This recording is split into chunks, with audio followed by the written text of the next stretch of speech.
L'actualitat amanida d'Oli d'Oliva, amb Sergi Cano i Bruno Gallardo. I aquests som nosaltres. Benvinguts, arbequins, com esteu? Què tal, Bruno? Hola, Sergi, hola, arbequins. Comencem una actualitat amanida un altre cop sense l'Aleix perquè està amb altres obligacions, entre elles un concert de Raúl Lorenzo, a veure si aconsegueix ser el seu representant. De moment nosaltres seguim aquí parlant de moltes coses relacionades amb la cultura i els mitjans de comunicació, coses com ara l'article 13 de la Unió Europea ja s'ha aprovat, sabrem quines conseqüències tindrà i també parlarem de la compra de focs per part de Disney. Quines empreses realment hi ha dintre d'aquest pacte i quins programes seran ara part de Disney. Més coses, Bruno. Sí, també parlem de Tony Mook i el seu comportament a Tot es mou, també de les estrenes teatrals d'aquesta última quinzena i també parlarem de Ministre Borrell, que ha fet Finish. De moment nosaltres no finish, no. Perquè anem amb els titulars de les notícies més breus d'aquesta quinzena.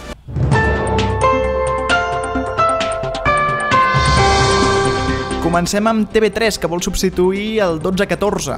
Sí, segons adelanta Rocco Steinhauser, col·laborador del Versió RAC1, al seu compte de Twitter, el programa que s'emet després dels matins i que presenta Carles Costa serà substituït per un nou format d'actualitat. Ricard Ostrell, diu, és un dels candidats a presentar-lo. El Rocco també avança que TV3 prepara el suplent. Sí, l'adaptació d'un format estranger en el qual diversos famosos faran de professors de secundària durant un dia als instituts de tot Catalunya. Més programes. El Terrat produirà un reality de famosos amb ovelles. Sí, el programa s'emetrà a la 1, es dirà Entre Ovejas.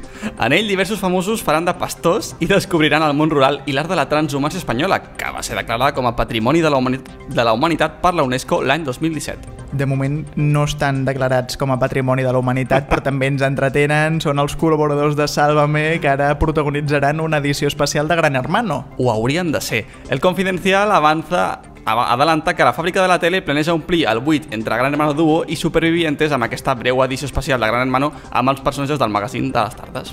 S'hauria de verificar que fos real. Ens podrien ajudar Neutral i Maldita Ponés, que s'uneixen a una xarxa internacional de verificació de dades. Sí, en una nova associació batejada com a FactCheck EU, que pretén combatre la desinformació de cara a les properes eleccions europees amb la unió de mitjans de tots els països de la Unió Europea que practiquin el periodisme de verificació. Europeriodisme. WhatsApp també està intentant combatre la desinformació amb una nova eina. Efectivament, l'aplicació revisarà minuciosament aquells missatges amb notícies que hagin estat reenviades de manera massiva, no? Un missatge amb 1.000 reenviaments serà analitzat i s'alertarà als usuaris que rebin notícies falses. També estaria bé que haguessin alertat els companys de Catalunya Ràdio que un grup de persones aniria llençar ous contra els seus estudis. Sí, aquest atac va ser dut a terme el passat dia 20 de març contra la finestra de l'estudi 1 mentre s'emetia el programa La nit dels ignorants. Mentrestant, a TV3 i BTV reben una notificació de la Junta Electoral Central que els demana que no utilitzin les expressions presos polítics o exiliats. Al·lega que les expressions que afecten a la neutralitat informativa perquè no descriuen la realitat, sinó el vocabulari de només algunes candidatures. També obligarà els mitjans de la CCMA a compensar amb 2 hores de cobertura informativa als partits que no van participar a aquesta manifestació. Els periodistes del Mundo faran de guies turístics. Sí, estrenen els Viajes con Periodistes, on oferiran als seus clients escapades a diferents països amb la companyia de periodistes espanyols. Segons Expansión, les destinacions seran Itàlia, el Japó, Estats Units, Mèxic i Guatemala. I França també. Altres diaris de la resta d'Europa o dels Estats Units ja han dut a terme iniciatives similars. L'Acadèmia del Cine Espanyol no premiarà les sèries. Sí, després d'un debat entre els seus integrants han decidit que els Premis Goya mantindran les regles actuals i no hi podran concursar ni pel·lícules de plataformes digitals ni sèries de qualsevol tipus. Parlant de plataformes professionals, tindrem una de la Lliga de Futbol Professional. Doncs sí, ho ha anunciat el seu president Javier Tebas, que planeja estrenar-la aquest agost. Es dirà la Liga Sports TV. Serà gratuïta i tindrà la voluntat de visibilitzar tota classe d'esports, no només el futbol. I per acabar tenim una exclusiva dels companys de TVNs que diu que el youtuber Otto Vance podria participar a Supervivientes. Sí, diuen que s'està fent les proves mèdiques necessàries per participar-hi i que ja ha signat el precontracte. Durant aquesta setmana s'ha especulat també amb la participació de famosos com Carlos Lozano o la Dakota d'Hermano Mayor. Per cert, hem de recordar també una cosa que jo crec que agradarà als nostres oients, que és que durant aquesta quinzena Oli d'Oliva hem entrevistat el repartiment de Ren, el Daniel Anglès, el seu director, l'Iñaki Mur, actor protagonista, el recordareu per l'Oliver de Marlí, també Víctor Arbelo i Peter Vives, així que si voleu escoltar aquestes entrevistes de Rent, la nova obra de l'Unicric Teatre Condal, doncs sapigueu que la podeu trobar al nostre canal de YouTube. Som Oli d'Oliva.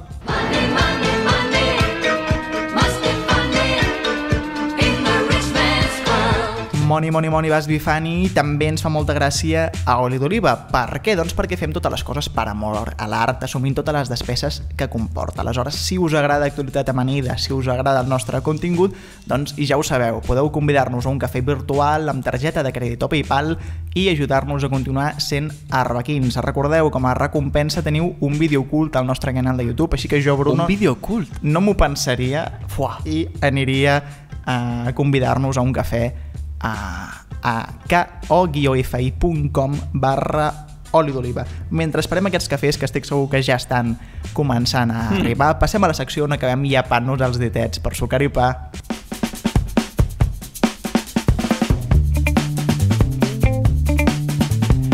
Aquesta quinzena hem conegut que la Unió Europea de Radiodifusió està considerant la participació de TV3 a Eurovision Choice. Sí. Bueno, està obrint aquesta possibilitat. El Festival de Cors d'Eurovisió, Televisió de Catalunya, podria participar a partir del 2021. Ja fins i tot sonen com noms, clar, perquè Increscendo, no, guanyadors de la segona edició d'O Happy Day, podrien ser possibles participants. Bé, la raó per la qual pot participar sense ser un estat, no? Que molta gent dirà, però com pot participar, no? Si no és un país independent. Bé, doncs és que, clar, la Unió Europea de Radiodifusió, que és qui organitza el festival, té en compte més les televisions públiques i no tant els estats. Sí, i de fet, ja des de fa temps se sap que Televisió de Catalunya està molt interessada, no, en participar en aquest festival i que, bé, s'està pensant que si es participa es crearia un programa també orientat al públic jove, no, per escollir una cançó, una mica modo Operació Triunfo. Sí, però està molt bé perquè realment si és una Eurovisió de cors o Happy Day és un molt bon format per decidir la candidatura de Catalunya. Sí. Ja li agradaria a TV3, jo crec que és el somni humit de més un dels seus membres. I a mi també, estaria molt bé. No, que ja li agradaria superar Televisió Espanyola en aquest festival, em refereixo. Seria el somni eròtic de molts membres de TV3, somni eròtic que ja no poden trobar a Tumblr perquè hem sapigut que ha caigut el 20% del seu tràfic després de prohibir la pornografia. Sí, és estrany, no? Perquè només era un 0,1% de la quantitat de contingut digital que hi havia a aquesta plataforma, però, vaja, sembla ser que als usuaris els importava molt aquest tipus de contingut. A veure, la veritat, jo us ho he de confessar, algun cop... No. Bé, quina és la següent notícia, Sergi? La següent notícia no parla de Tumblr, també... Quines coses, Treus el 0,1% d'una recepta i el producte final no resulta sent el mateix, Sí, totalment. Quina metàfora. La següent notícia que em demanava el Bruno, tranquil, perquè ara parlarem d'una notícia ben diferent, que és que s'està intentant fer un passeig de la fama català a les Rambles. Això sona molt boig, però ja s'està fent. Sí, s'ha fet molt viral. De fet, a les xarxes aquesta setmana, les associacions d'empreses, no, d'empreses i d'artistes del teatre, com la ADETCA i els teatres públics van fer com un tastet, no, de com seria això, i van fer una mica de performance posant vinils, no, d'estrelles, com seria el projecte final que volen fer. O sigui, volen fer el Paseo de la Fama de Hollywood a Barcelona, amb artistes teatrals. Però això és Hollywood, nen. Clar. Sí, bueno, el disseny de l'artista és... El disseny d'aquestes estrelles serà de l'artista Philip Stanton, que s'ha inspirat en el trencadís d'Antoni Gaudí, podeu veure les imatges, i el passeig, batejat amb el nom de la Rambla de les Arts, es va estrenar amb artistes com Joan Pere, la Montserrat Carulla o Joan Luis Bozzo. Doncs jo estic molt a favor d'aquest passeig. Home, a veure, jo he de dir que potser si fos més discretet, o sigui, jo la idea no la veig malament, però sí que el trencadís aquest que han posat, escolta, no, o sigui, jo No, però a mi m'agradava molt. Jo vaig descobrir la tele amb l'Estrella i vaig dir, això a mi m'agrada moltíssim. Sí, Joan. Jo això ho posaria al meu bloc de Tumblr. Clar que sí, Joan, sí, però jo ho veig bé, però potser una mica més calmadet, no? Perquè aquest trencadís amb verde fosforestete a la Rambla, no sé. Saps què està dient molta gent sobre aquest tema? Estan proposant que això s'hauria de portar al Paral·lel i no a la Rambla. I jo també trobo que és una molt bona idea, perquè al Paral·lel és on hi ha la majoria de teatres musicals de Barcelona i a la Rambla, en canvi, només hi ha turistes i coffee shops. Seria una molt bona proposta. No sé si és una bona proposta, però ja és una realitat. El partidazo de la COPE s'ha començat a emetre també a Radiomarca en simulcast. Sí, és un acord que també inclou un altre programa de l'emissora, Tiempo de Juego. Això sembla ser que succeeix des del passat dimarts 26 de març. Així, el programa intentarà apropar-se a les xifres de la seva competència, no? L'Arguero, de la cadena SER. Fent aquest simulcast, no? Pues a l'EGM compta més o menys igual les audiències. Clar, ara podran sumar oients, no? Perquè sumaran com a audiència del partidazo les xifres de Radiomarca i les que tenien ara l'emissora de cadena COPE. És una estratègia interessant, jo crec.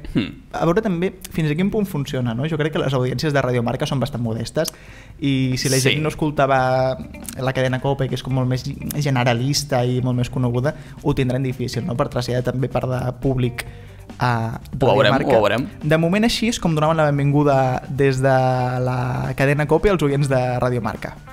Escucha con nosotros el partidazo de COPE. ¿Qué tal? Buenas noches, 11:30, 10:30 en Canarias. Bienvenidos, esto es El Partidazo, Cadena COPE. Y esto es El Partidazo, Radio Marca. Pequeño paso para la radio, pero es un gran paso para nosotros. Estamos muy contentos y esperamos transmitir esa felicidad cada día a los oyentes que ya conocemos, que son los nuestros, los de la cadena COPE, y a los que hoy se incorporan, que son los de Radio Marca y a los que estamos encantados de poder hablarles. Què et sembla? Està bé, no? Com a benvinguda. Està molt correcte. Molt radiofònic. Un pequeño paso para el hombre, un gran paso para el partidazo. Bé. Soc molt fan de la sintonia. Sí, a mi m'ha agradat, COPE. Està bé. Jo crec que me la posaré de despertador. Se m'ha enganxat ja. Trailer honest, nova programació de TV3. Des de Sant Joan d'Espí arriba la programació de primavera de TV3. Esmorza un bocata de calamars amb els matins del Tribunal Suprem, en directe amb Lídia Heredia i un tertulià random molt indignat. Carles Costa presenta 12-14, un programa batejat amb els anys de presó amb els que podrien condemnar els polítics independentistes. A Poliamor, la primera websèrie Instagram, la doble relació d'Esquerra Republicana amb el PDeCAT i les esquerres espanyoles. Després, al Cuines, Marc Ribas t'ensenya les receptes més sucoses amb les que Marchena dictarà la sentència final. Per la tarda, Elena García Malero escolta els crits de la Pilar a Udola Rahola. Dijous, els premis als vídeos millor aportats per la defensa a la nit dels Oscars. I al vespre, Marc Giró i Toni Cruanyes t'ensenyen les fotos de les seves escapades romàntiques al fax. Nova programació de primavera. Aquí, El Judici. Aquí, TV3.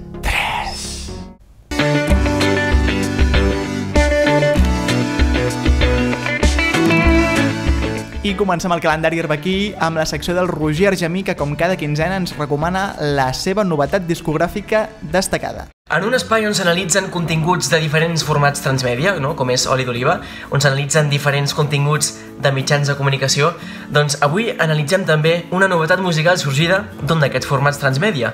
El format transmèdia del que parlem, OT 2017. L'artista Roy Méndez i el seu disc Mi lógico desorden. Quieres ser un pájaro y vuela hacia los cristales. Pensé que era fácil amarte, regálame plumas después de estrellarte. Pensé que era fácil amarte, regálame plumas después de estrellarte. Pensé que era fácil amarte, regálame plumas después de estrellarte. Pensé que era fácil amarte. I és que aquest disc, Mi lógico desorden, es nota que està cuinat a foc lent. Per això Roy Méndez ha trigat més d'un any, gairebé un any i més, un any i 2 mesos, a treure'l després que s'acabés el format d'Operación Triunfo. Roy Méndez podria haver aprofitat el boom, podria haver aprofitat el tirón ràpid de treure una obra mig prefabricada, però no, ha preferit esperar, envoltar-se de productors i de compositors novells, però molt talentosos i dels quals es parlarà molt durant els propers anys, com Carlos Ares, com Nil Moliner, com Andrés Terrón, productors consagrats com poden ser Paco Salazar, i fer una obra en què barreja pop-rock, barreja funky, Artistes de referència, doncs podríem estar parlant perfectament de Shawn Mendes i de Charlie Puth, no? com a dos grans exponents de la música internacional. Ha fet una obra molt compacta, però alhora molt desordenada, amb estils diferents, i que des d'Actualitat Amanida, des d'Oli d'Oliva, considerem que és el millor disc, la millor obra d'art que ha sorgit d'OT 2017 fins al moment.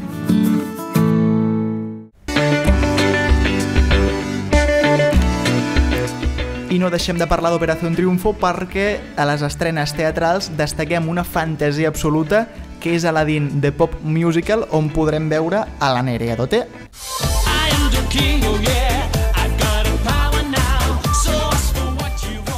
Aquesta comèdia musical arriba ara al Teatre Condal, dirigida al públic infantil, on es tractaran, adaptant la mítica història d'Aladín i la llanta màgica, temes com la fama, la repercussió de compartir les nostres vides a les xarxes socials i coses així que molt interessants.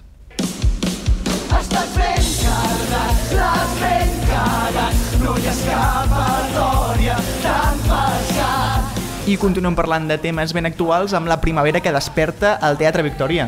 Sí, aquest musical de pop-rock tracta sobre el despertar adolescent de la identitat, l'amor, la incomprensió, la por i la repressió. Un musical que ha recorregut el món sencer des de la seva estrena a l'Off-Broadway el 2006 fins ara, a Barcelona.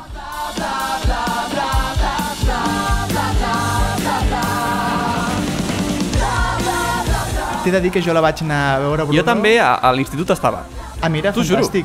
Jo crec que no hi ha obra que m'hagi fet vibrar més a la cadira que el despertar de la primavera. És maca, és maca. Sí, és que a mi m'agraden aquests musicals que et fan retombar tot el teatre. Molta potència, i sí. el terra comença a moure's i tu t'aixeques amb els protagonistes i hi ha una escena final, una actuació final, sí, on tots embogeixen i és una meravella de veritat. Si no heu anat a veure encara el despertar de la primavera, aneu-hi perquè us agradarà moltíssim, i si ja heu anat us recomano repetir perquè tindrem l'estrena de Leopolda Olda, la Clara Moraleda com a actriu, i també una representació al Teatre Victòria que pels que ho veure al Teatre Gaudí serà molt nova, i doncs si ja l'heu vist al Victòria doncs repetiu-hi perquè us ho diem nosaltres i ja està.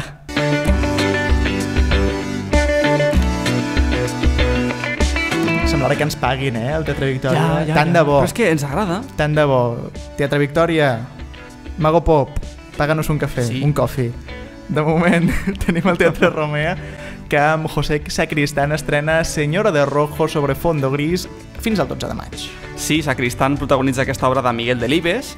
El dia 30 hi haurà també un col·loqui postfunció pels que us interessi amb els artistes. Proposta molt interessant. També us recomanem moltíssim que aneu a The Vincent Van Gogh Experience, que ho tindreu fins al 2 de juny perquè és molt interessant. Bruno, explica una miqueta de què va això. Sí, bueno, es tracta d'una exposició immersiva en la qual, a través de projeccions i un treball escenogràfic molt treballat, els visitants poden gaudir de recórrer entre els girassols de Van Gogh i bé, ficar-se dintre les coses de Van Gogh. És molt interessant. Jo crec que ara que estem parlant tots de realitat augmentada i realitat virtual, veure aquesta exposició, que és realment tenir els quadres davant dels nostres propis ulls, que cobrin vida sense necessitat d'ulleres ni pantalles, doncs és molt recomanable. Sí, és refrescant, sí.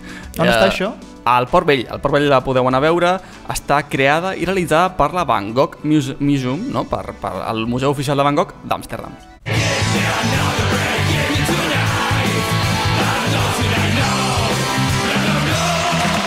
El Wyoming està de celebració perquè l'Intermedio celebra els seus 2.000 programes aquest 4 d'abril, no, Bruno? Sí, hi ha un gran show a la sala Florida Park de Madrid, a veure què fan, ja ens ho ensenyaran, té molt bona pinta. Més coses, també tenim. També tenim que el 5 d'abril s'estrena la nova sèrie de Movistar Plus Justo antes de Cristo, protagonitzada pel xanante Julián López, i a la qual es parlarà sobre la vida contemporània a través d'una història situada a l'any 31 abans de Crist, o sigui, una història de romans. Doncs mira, també la podeu veure. Ens hem d'acomiadar d'algun programa. Lo siguiente, Raquel Sánchez Silva deixa la U de Televisió Espanyola, baixa xifres d'audiències, i sabem quin programa ocuparà el forat que deixa, no? Efectivament, la cadena recupera TVemos, un format que ja el 2015 es va emetre, presentat per Elisa Mulià, que recupera bàsicament els moments televisius més importants de cada dia. Com TV3 per un tub. Sí. TV3, per cert, que també veurà finalitzar un dels seus programes, segons avança en exclusiva en blau, la nit dels Oscars. Sí, l'11 d'abril s'emetrà l'últim programa d'aquest icònic duo còmic. La decisió sembla ser que ve de part d'ells mateixos, no de TV3, que volia renovar. Sí que és un programa car, no? Això s'ha comentat bastant, tot i que l'audiència era molt bona i bé, declaren els Oscars que volen dedicar-se més a la competència que està liderant, com sempre. Doncs mira, és una llàstima perquè era un molt bon programa. Jo vaig anar de públic, de fet, a l'assaig del primer programa, l'assaig del pilot. Ostres! I els hi vaig felicitar, estava molt bé. Realment jo crec que té moltes claus per poder funcionar. Ha funcionat i jo crec que el veurem tornar. Ara potser faran una pausa, jo també ho crec, sí. Però els veurem tornar. No tornaran a Allí Abajo, que ja han dit que aquesta temporada que s'està emetent serà l'última. Sí, la sèrie diu adeu després de 5 temporades ja. Bones dades d'audiència també, però també per decisió pròpia dels creadors, que ja la volen acabar. Doncs mira, coses que passen. En fi, unos que vienen, otros que se van, la vida sigue igual, no? Com cantava Julio Iglesias. Uau! De moment, nosaltres acabem el calendari d'aquesta quinzena explicant-nos què farem al cinema d'aquesta setmana. Quina pel·li tens ganes de veure aquesta quinzena? Vaja, és que jo crec que tothom ja la coneix, però és que l'heu d'anar a veure si no la coneixeu. Nosotros, de Jordan Peele. O sigui, Jordan Peele és una persona, un director fascinant, o sigui, està revolucionant literalment el gènere de terror. També Get Out va ser molt famosa, va guanyar bastants premis, i bé, Jordan Peele ve del món de YouTube i de Comedy Central. Això sorprèn bastant i ha fet com aquesta metamorfosi de director molt xula i ara ve amb Nosotros, que té molt molt bona pinta, o sigui que l'aniré a veure segur i vosaltres hauríeu de fer el mateix. Me l'apunto, Bruno, però jo si he de recomanar una pel·lícula aquesta setmana no puc deixar de parlar de Dumbo, que torna, una pel·lícula de Disney que torna amb aquests remakes que ara estan fent tant, no, a Disney, sota la direcció de Tim Burton, que ja va fer Charlie la fàbrica de xocolate i Alicia el país de les meravelles amb Disney, i jo crec que veurem una història de Dumbo diferent a la que ja coneixíem, perquè he pogut veure els trailers, i serà molt interessant veure com és aquest elefant de les mans de Tim Burton. Acabem també comentant que Dolor i Glòria ha tingut la millor estrena espanyola del que portem d'any. Sí, Almodóvar ha aconseguit superar a la Capitana Marvel. A la Capitana Marvel. Sí, l'ha superat, aconsegueix estar al número 1 al rànquing de millor estrena d'aquest any amb 1,2 milions de recaudació. Doncs mira, Almodóvar, ole tu! Sí. Ole tu!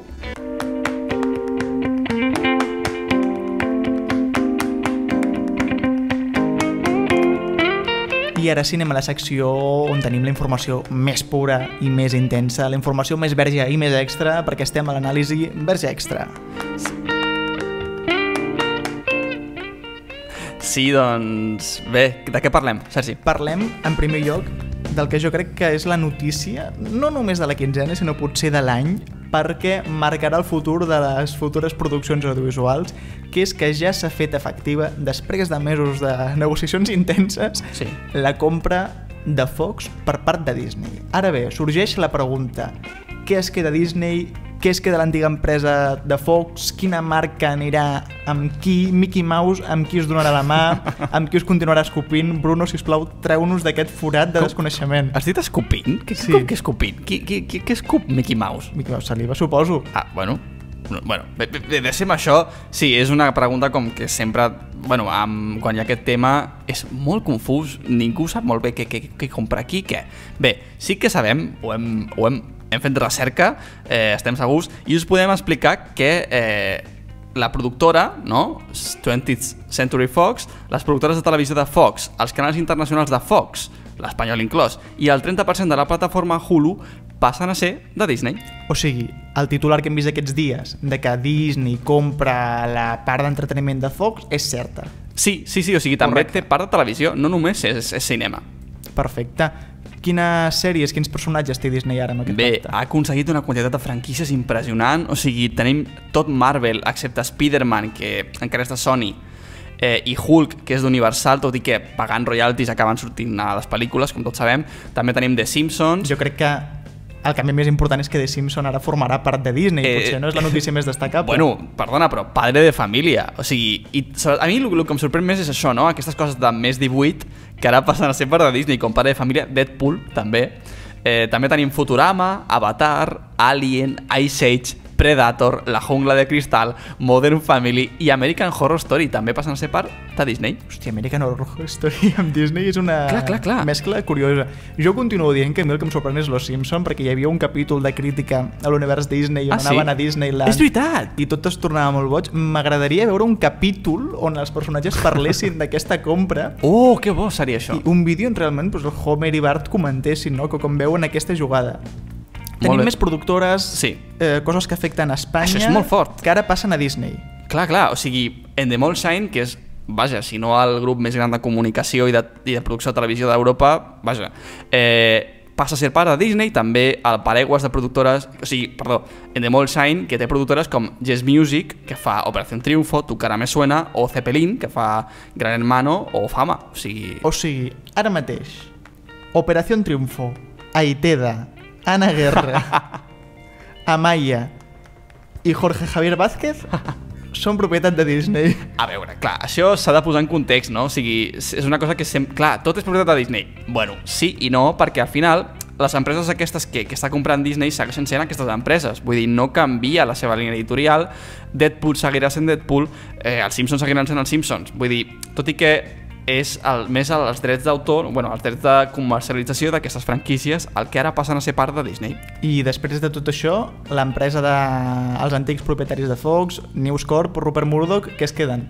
Clar, doncs ara el que es queden són News Corp, o sigui, que són Fox Amèrica, o sigui, la Network Fox, el canal Fox als Estats Units, segueix sent part de News Corp, també Fox News, tots sabem aquesta cadena, vaja, bé. Fox and Friends. Sí, increïble, us recomanem que la mireu si voleu... Fox Sports també passa a ser part, o sigui, segueix sent de Fox Corporation, que segueix sent del magnat Rupert Murdoch. Que aquestes dues, Fox News i Fox Sports, no podien passar a formar part de Disney. Clar. No perquè no volguessin, que potser sí, però sinó per problemes de les lleis de competència als Estats Units, que aleshores com a empresa ja acumularia massa canals, no? Sí. És interessant també aquest aspecte legal, no?, que cada país té amb els mitjans de comunicació i cada vegada tant. Més que les voluntats de cada empresa són aquests aspectes legals els que acaben configurant, no?, que acaba sent propietat d'aquí. Hauria sigut estrany també veure, no?, que Disney tingués Fox News i a la vegada ABC i a la vegada tants canals. En fi, més notícies d'aquesta setmana. El Parlament Europeu definitivament ha aprovat el famós article 13.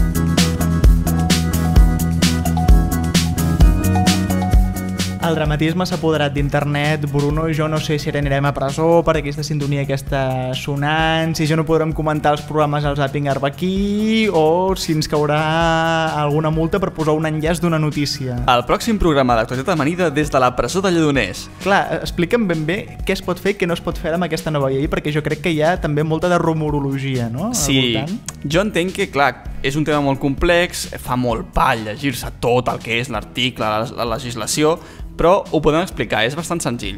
Aquest article no implica que no puguem compartir memes, enllaços, vídeos amb drets d'autor, però clar, amb comentari, amb objectius paròdics o educatius. Podem seguir fent tot això amb tranquil·litat, però què passa? Que aquest article fa responsable de les possibles violacions del copyright, de tot aquest contingut, a les pròpies plataformes, és a dir, a Twitter, Facebook, Instagram o YouTube seran responsables de totes aquestes violacions que es poden dur a terme en elles. Clar, què passa? Que les plataformes no tenen els recursos per moderar tot aquest contingut que es penja, milions i milions d'hores de contingut que es penja cada dia en elles. Clar, perquè seria impossible que YouTube tingués una persona a revisar cada vídeo individual que es penja, que deuen ser milers d'hores cada minut, no?, que es pengen.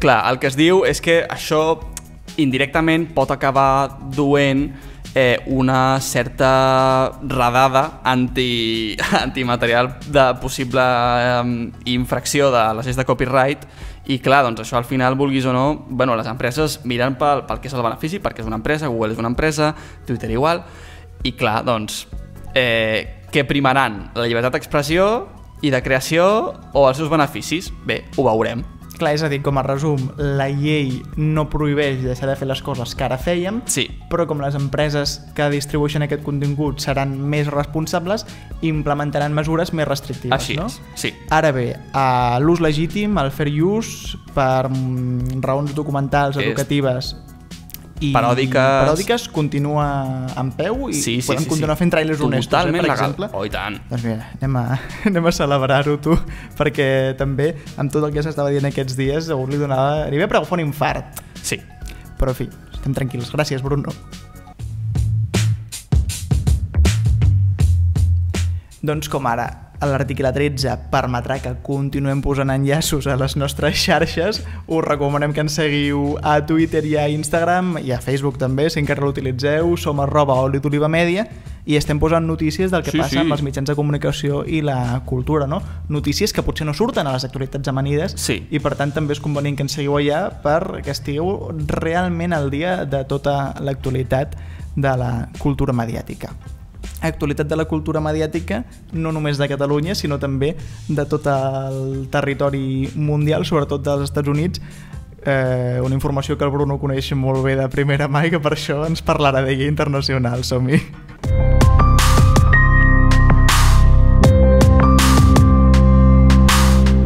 A internacional, quina sorpresa, parlarem sobretot de plataformes VOD, no, avui? Clar, sí. Cuéntanos. Bé, doncs comencem. Apple ja ha presentat Apple TV i Apple TV+. Això ja existeix, ja és oficial. Es va presentar a l'última Keynote que van fer. Bé, expliquem una mica què són, no? El primer és un agregador de subscripcions, o sigui, bàsicament tu estàs subscrit a HBO, FX, Showtime, Stars. Clar, això potser a Amèrica ho tenen més al dia, no? Sí, ho tenen més per la mà. Clar, doncs a Apple TV tens totes aquestes subscripcions a un sol lloc. Després, la seva variant Plus és més interessant perquè és un afegit al servei pel qual podrem accedir a la plataforma de contingut original i de producció pròpia d'Apple, que ja està preparant amb el suport de grans estrelles i famosos com Oprah Winfrey, Jennifer Aniston i fins i tot Steven Spielberg. Aquí tenim, perdona, clar, una polèmica, això. Seria tema de per sucar i pa, perquè Steven Spielberg fa unes setmanes als Oscars estava rajant, a més no poder, de Netflix, i dient que com podia ser que hi haguessin llocs on les produccions de plataformes premiessin pel·lícules que no s'havien estrenat a cinemes. I ara veiem que de sota mà pacta amb Apple TV, amb Apple TV+. O sigui, ell el que critica molt, no, és que clar, com no hauríem de premiar a produccions de plataformes perquè són televisió. No hauríem de premiar-les en premis de cinema com els Oscars, per exemple. Però clar, molta gent el que ara està dient és que Spielberg va fer aquestes declaracions per restar valor a Netflix i que quan es presentés Apple TV+, la gent es tornés boja. Ostres, no ho sé. A veure, això potser ho hauríem de fer fact-checking i tal, però... Clar, això mai ho sabrem si no li preguntem a ell, no? Però realment seria una bona estratègia, tot i que ara quedarà com un hipòcrita. Uf, vaya polèmica. Jo estic molt content amb això, no perquè em subscrigui, que segurament serà que no, perquè ja hauríem d'acumular un nivell de serveis de subscripció. Sí, ja ho vam comentar, això. Que això no és sostenible de cap manera, no? Però estic molt content perquè últimament Apple no està passant pel seu millor moment, però jo continuo sent fanboy i per tant estic content. L'únic que no m'agrada és el nom. Jo crec que Steve Jobs intentava mantenir com un naming dels productes molt clar, molt simple, i ara amb Tim Cook, que és el director general actual d'Apple, estem començant a veure cognoms dels productes. Tenim iPads mini, tenim iPads Pro, ara tenim Apple TV Plus, tenim News Plus, i acabem tenint un munt de coses que acaben... La indignació de Sergi Cano. La gràcia era que tu podies memoritzar i podies tenir més o menys al cap un esquema dels productes d'Apple, no? Sé. Jo la veritat, Sergi, no li veig ja tanta cosa. No veus tanta cosa? No, bueno, però entenc la teva indignació ja. Sí. Saps què et dic? Què? Que encara que no pensem igual, Bruno, continuarem sent amics. És veritat.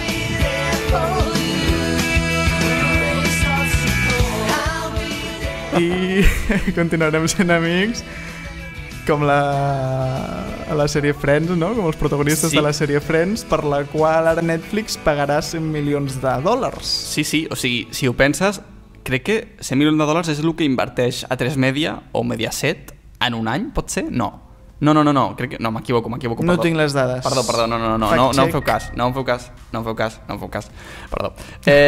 Comentem la notícia. En qualsevol cosa, Netflix ja té Friends a la seva plataforma, però ara ha pagat $100 milions més per renovar-la, diguéssim. Sí, segons les dades que ha fet públiques Nielsen, que és l'única consultora que té permís de Netflix per analitzar les seves dades, perquè... Seria un tema també per l'anàlisi verge extra, perquè Netflix no fa públiques les seves audiències. Però, en fi, tornem a la notícia. Sí, s'ha vist que segons aquestes dades una gran part de les noves subscripcions que rep Netflix són a causa d'oferir contingut que els espectadors ja han vist prèviament.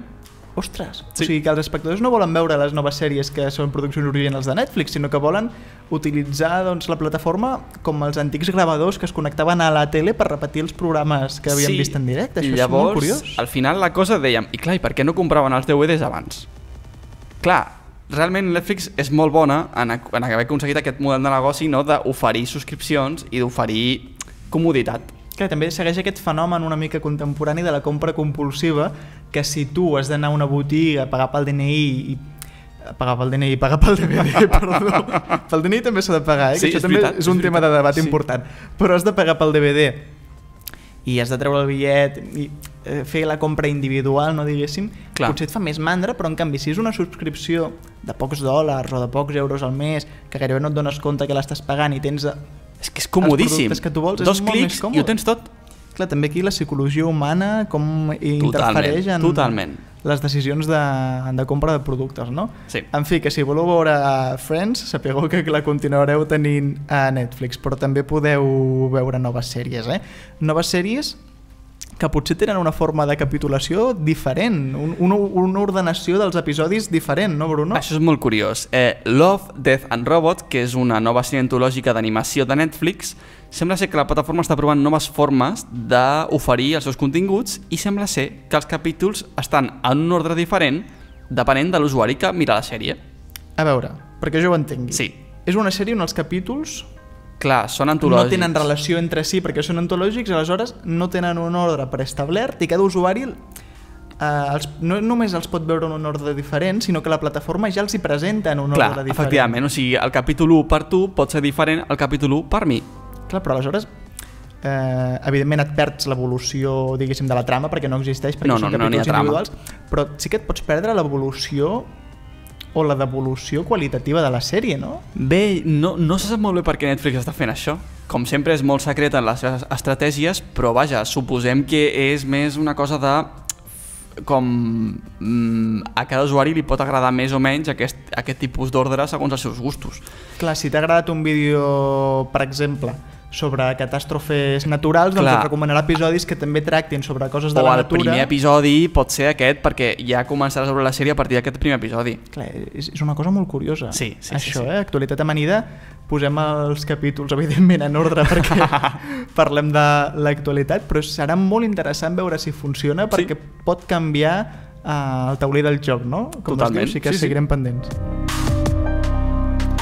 Continuem amb Netflix. Hi ha molt de secretisme, però van publicant coses i ja tenim el tràiler d'una nova sèrie antològica també, protagonitzada per Bear Grylls, que, si no em falla la memòria, era l'últim supervivent, no? Sí. Com és que tenim ara una sèrie d'aquest home? Doncs mira, o sigui, aquesta nova sèrie, la gràcia que té és que és, un altre cop, Bandersnatch.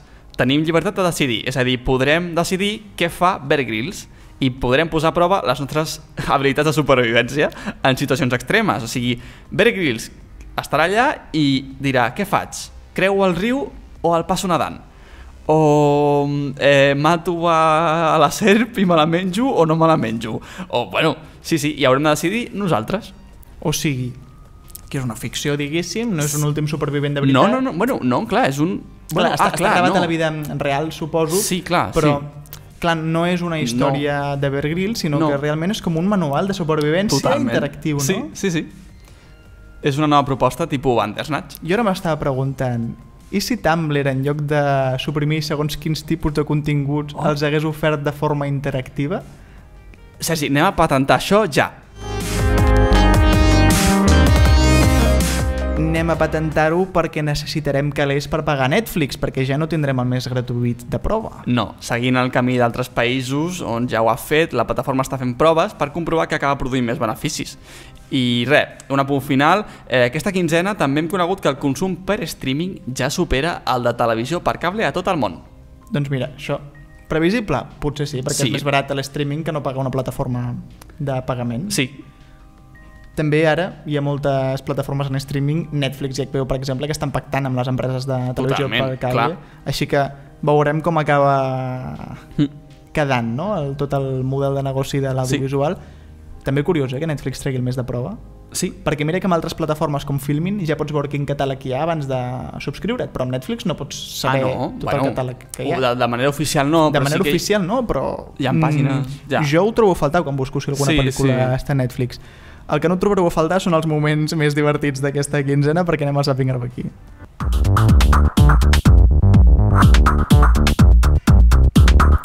Bé, deia moments divertits o moments lamentables, com una escena masclista que ha protagonitzat Toni Muc, l'humorista a TV3, no, Bruno? Sí, Muc col·labora a alguns programes de Tot es mou, que és el magazín de tardes de TV3. En un dels programes es disposaven a practicar com ioga al plató o algun tipus de massatge o alguna així, i el Muc va intentar fer la broma de donar-li un massatge a una convidada, però vaja, de manera massa... bé, no gens adequada. Que graciós, no? Incomodar una convidada i toquetejar-la. Tot això després d'haver-li dit guapa. Ja, sí. La broma és com que ell fa un massatge amb... això, com massa carinyós. Va, s'escuda en que és humor transgressor. En plan, això, bueno...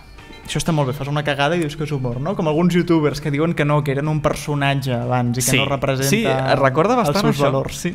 En fi, ha publicat un tuit on diu que deixarà de col·laborar al programa, diu que és ell qui ha pres la decisió. Sí. El creiem perquè el Tot es mou ha publicat un tuit al perfil oficial del programa on l'emplaça a continuar venint, però en fi, de moment diu que deixa el programa perquè clar, el seu humor no encaixa amb la línia d'espectadors que té el format. Una mica cara dura, però tenim la sort de que Lluís Marquina li va saber per als peus. Sí. Si no heu vist el moment, aquí us el portem. Diamond, ella és venezolana, perquè aquest cap de setmana al Parc del Fòrum de Barcelona serà un cap de setmana mai n'han vist. Espera, l'estàs preparant per la sessió de ioga. Aquest cap de setmana al Parc del Fòrum, com diem, es fa tot un cap de setmana dedicat a la ment, al cos. Hi haurà ioga, hi haurà fitness, hi haurà nutrició... És una barreja de tot, és a dir, mai n'han fet. Toni, fes-me a mi. I amb la Nina... Farà un tatu, Diamond, aquesta noia, tal com la veus, és experta en ioga, però és que està fent... Quina vergonya, Toni, i gràcies, Lluís Marquina. Passem a notícies més alegres, un lapsus de Marta Sánchez, que jo crec que és per emmarcar. Bruno, què ha passat? Bueno, molt graciós, Estava actuant en un concert de la cadena 100, però a l'acabar el concert va donar les gràcies a una altra emissora. Que mi corazón está colgando en tus manos. Gracias, un beso grande, gracias a Cadena Dial. Marta, hija, que estamos en Cadena 100. Vamos a recordarle a Marta, ¿dónde estamos? De verdad. Bueno, oye, un lapsus lo tiene cualquiera, Un lapsus lo tiene cualquiera, pero yo ya he dicho a todo el público que te recuerde dónde estamos. Cadena 100, Marta. En fi. Sí. No va ser a Cadena 100, però sí que va ser a Leitmotiv, on Bob, el subdirector del programa i també col·laborador, va tenir la generositat de compartir amb nosaltres que parteix esclerosi múltiple i jo crec que va encoratjar moltes persones que també pateixen la mateixa malaltia a viure-la amb una miqueta més de normalitat, no? Sí, clar, va triar fer-ho justament a l'entrevista de Pedro Almodóvar perquè va sentir-se bastant reflexat, explicat a Dolor y Gloria, la nova pel·lícula, a la representació del dolor que es fa en aquesta. Estaba Jordi Évole, que estaba de invitado. Entonces Jordi, muy simpático, me preguntó, oye, ¿por qué vas con bastón? Entonces yo en ese momento, en vez de inventarme lo que me meto normalmente, no, que me da un golpe y tal, yo fui y le dije la verdad. Dije, pues nada, Jordi, que es que tengo una enfermedad neuronal degenerativa que se llama esclerosis múltiple. Y ahora estoy en un momento degenerativo de la enfermedad que no puedo caminar, apenas puedo mover la mano derecha, ni escribir con la mano, ni nada por el estilo. Pero claro, es que lo primero que se comió de la fiesta fue lo mío, el pobre. Que también. També amb quina elegància i amb quin saber fer televisiu explica això el Bob i converteix en una anècdota fins i tot còmica una explicació que podria haver acabat en drama i gent deprimida al públic del programa. Doncs sí. No tothom sap explicar notícies dolentes amb tan bon humor. I jo tinc una pregunta que m'està venint al cap després de veure a Twitter aquestes últimes setmanes, perquè no entenc, Bruno, què està passant amb Arúsitis. No sé, és un gran misteri, o sigui, això quasi sembla Twin Peaks ja, jo ja no sé què està passant. ¿Quién mató a Laura Palmer? Clar, o sigui, Arús, ¿quién la mató? Arús, què està passant? O sigui, vale, normalment el programa cada setmana acaba amb un travelling en què la càmera acaba mostrant part dels entresijos del plató, no? Lo típic com el backstage. Un travelling bastant xulo, no?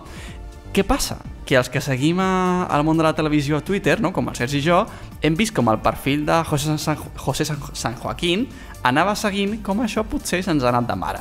Y ahora la actualidad en el Rojo Vivo. Hasta mañana.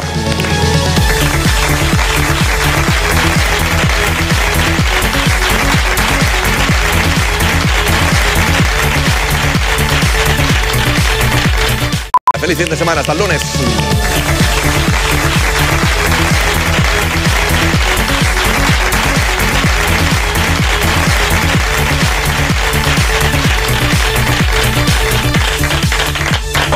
Toda la actualidad en el Rojo Vivo.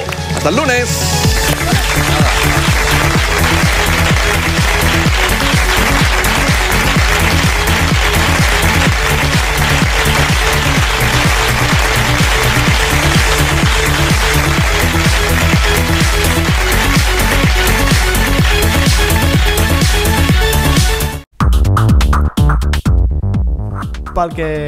Pels que només ens estigueu escoltant, què va passar?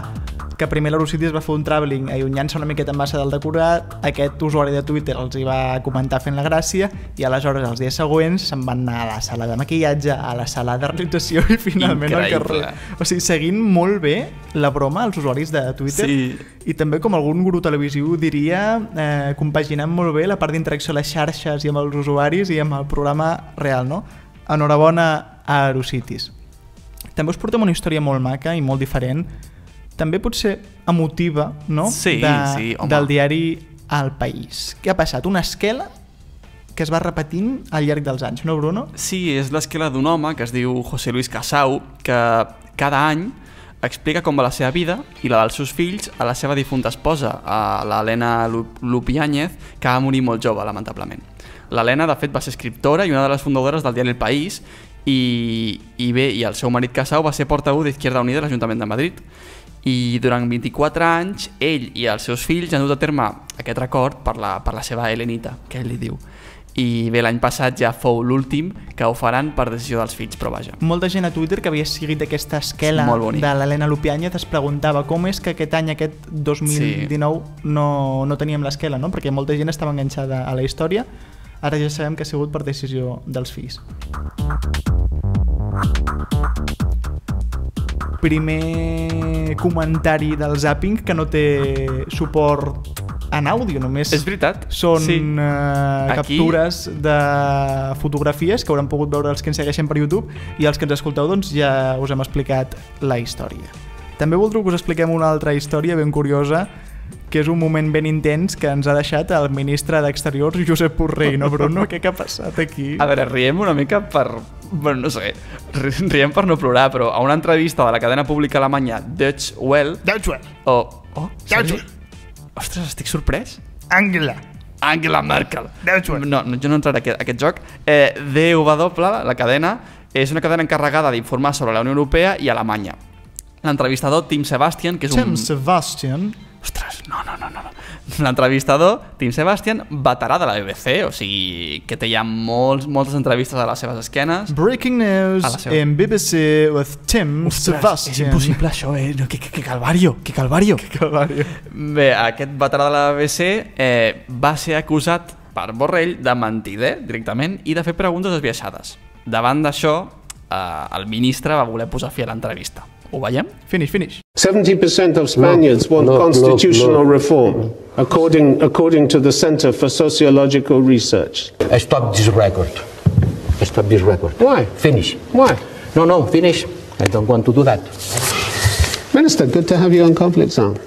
Thank you. Thank you to you, but next time I would appreciate if you could the questions in a less biased way.